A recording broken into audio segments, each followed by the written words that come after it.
এটা করবা না, সেটা করবা না, মাথায় কাপড় দিয়ে চলবা, কোনো ছেলে ফ্রেন্ড রাখবা না, কোনো ছেলের সাথে কথা বলবে না, তোমার কোনো কাজিনদের সাথে মিশবে না, আমার কাছে না বলে বাহিরে যাবে না। মানে পুরুষের এসব শাসনে নারী তুমি বিরক্ত হইও না।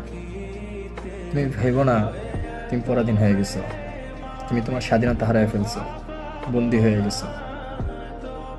আসলে যে পুরুষ তোমাকে ভালোবাসে, যে তোমাকে সত্যিকারের ভালোবাসে, সে তোমাকে এভাবে শাসন করবেই।